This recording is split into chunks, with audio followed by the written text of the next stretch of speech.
Okay, so in this last video I'm going to cover several things. We're going to cover startup programs, which generally start up whenever you reboot or you start up Windows. And what happens if you have a lot of startup programs, and you can usually know this if you here I'll move this down here, and if you see a lot of programs on the bottom right hand corner, then those are startup programs. Now a lot of times when you get a computer or you install programs, it'll embed itself into the startup folder. Now there are ways to stop programs from starting up, so you can speed up your rebooting, or you can restart or load your computer fairly quickly. Now here's what I recommend. I recommend that you remove as many startup programs as possible so that you can load it quickly.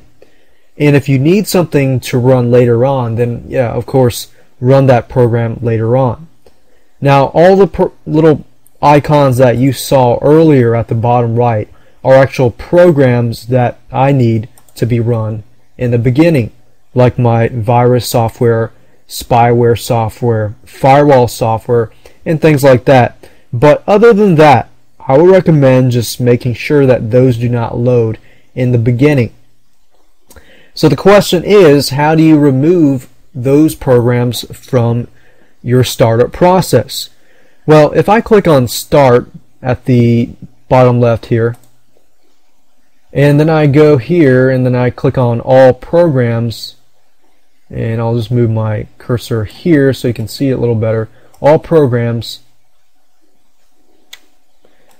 And basically what I'm looking for is the startup folder. And in Windows you will always have a startup folder. So if I click that, you'll notice that it's empty because I make sure that nothing can really start up. So that's one thing you can do. If you see stuff in there that you really don't need, like you're probably going to see stuff like QuickTime, Adobe Reader, things like that, then just make sure you click on the startup here and then right click and delete, or you can right click startup, click on open, and then of course find whatever that is in that folder and of course delete it.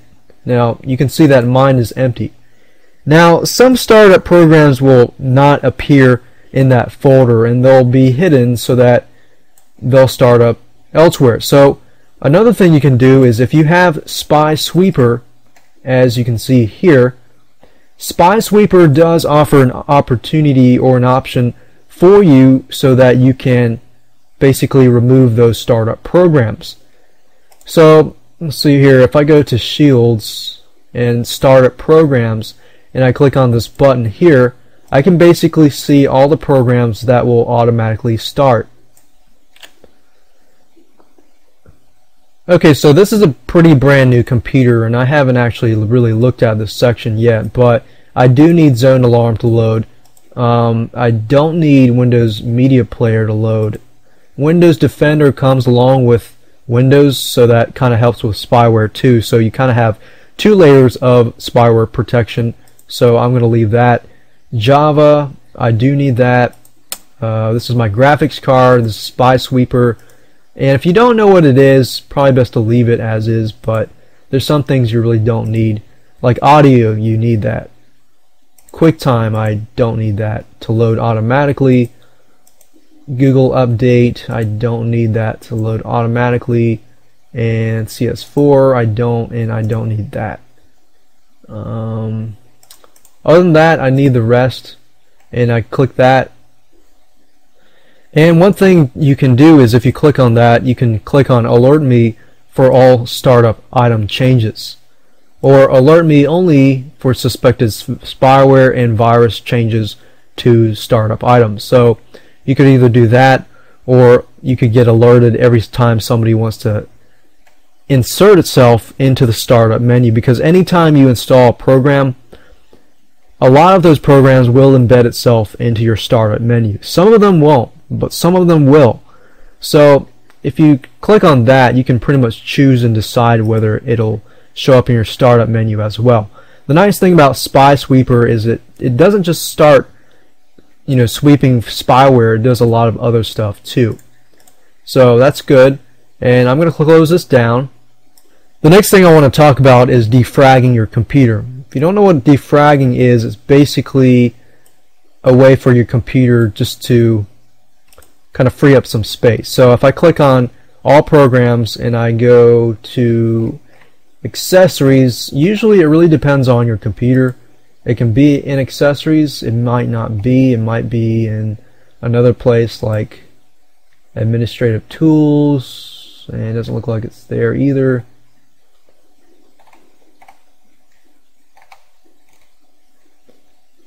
And it really depends on your operating system. But anyways, if I don't know where it is, I can always Google it. And Google, I use Google all the time. Defrag, location, Vista Business. And of course, if I don't want to use Google and I just want to search for it, Vista does offer you an opportunity or an option to search. So I could type in defrag and I'll find defragment. So if I click on that, this is what it looks like.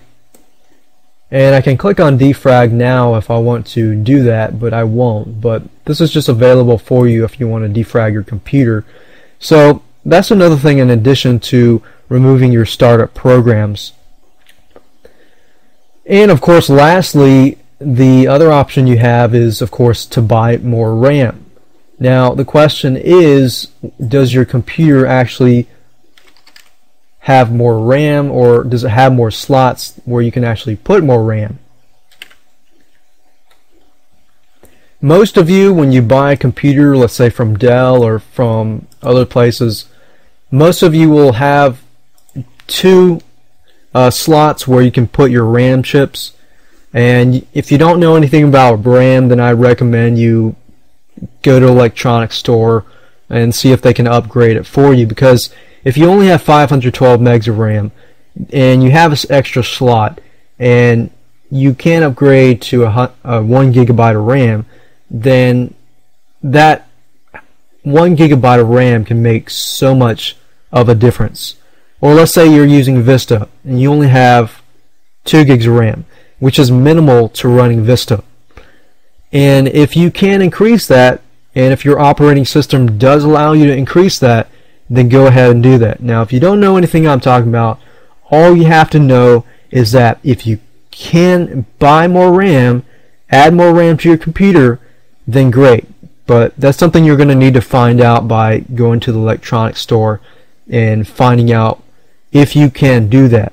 So in conclusion, protect yourself, because it does speed things up. Clean your computer. Look for maybe using a different internet browser if you can.